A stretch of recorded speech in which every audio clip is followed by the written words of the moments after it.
तो ताइवान पर बाइडेन के बयान से नाराज चीन ने बेहद तल्ख टिप्पणी की है। चीन ने अब ऐसा कदम उठाया है जो आने वाले दिनों में अमेरिका के साथ उसकी तल्खी को और बढ़ाएगा।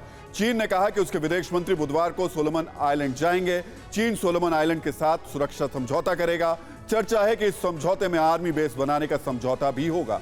अमेरिका कह चुका है कि चीन ने अगर सोलोमन आइलैंड पर आर्मी बेस बनाया तो इसका परिणाम बहुत बुरा होगा। अमेरिका सोलोमन द्वीप पर अटैक की धमकी भी दे चुका है। ऐसे में चीन का सोलोमन आइलैंड के साथ सुरक्षा समझौता करने का ऐलान बताता है कि चीन अब अमेरिका के साथ आर पार के मूड में आ चुका है। तो ताइवान को अमेरिकी मदद से चीन हमेशा जब जब मिलती रही है खफा होता रहा है, लेकिन क्वाड की बैठक से चीन की नाराजगी और बौखलाहट की वजह और भी हैं। इसमें सबसे बड़ी वजह है समंदर में चीन की सल्तनत को चुनौती।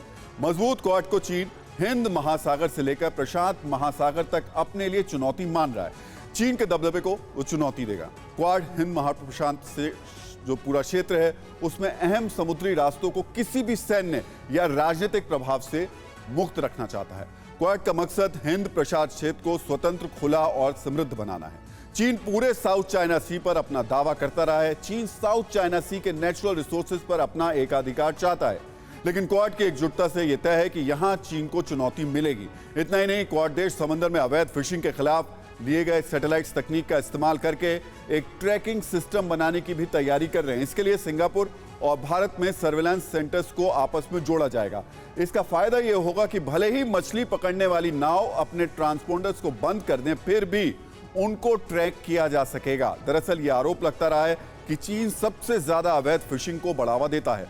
2021 के IUU फिशिंग इंडेक्स में चीन ने सबसे ज्यादा नियम तोड़े। चीन इंडो पैसिफिक रीजन में होने वाली 80% से 95% अवैध फिशिंग के लिए जिम्मेदार उसको माना जाता है। एक रिपोर्ट के मुताबिक अवैध फिशिंग का कारोबार करीब 1500 अरब रुपए का है। क्वाड से चीन की डर की असल वजह यही है। चीन समंदर के संसाधनों पर वैध और अवैध तरीके से अपना हक जताता है। उसे लगता है कि क्वाड हिंद महासागर से प्रशांत महासागर तक उसकी दादागिरी को चुनौती देगा। इसलिए चीन क्वाड की बैठक से डरा हुआ है। चीन का ये डर उसकी बौखलाहट के जरिए नजर भी आ रहा है। क्वाड का मकसद सिर्फ समंदर में चीन की घेराबंदी नहीं है। क्वाड आर्थिक से लेकर साइबर सुरक्षा, मानवीय सहायता, आपदा राहत, क्लाइमेट चेंज जैसे मुद्दों पर भी सहयोग की बात करता है। चीन को क्वाड में भारत की बढ़ती हिस्सेदारी से भी डर है। चीन को डर है कि भारत और अन्य महाशक्तियों का गठबंधन भविष्य में चीन के लिए बड़ी चुनौती होगा। क्वाड जैसे मंचों के जरिए अमेरिका और भारत के बीच बढ़ती साझेदारी को चीन सामरिक चुनौती के तौर पर देखता है। चीन भारत को सुपर पावर के तौर पर उभरते हुए नहीं देखना चाहता। इसलिए चीन भारत और अमेरिका के बीच किसी सहयोग से बौखलाया हुआ है।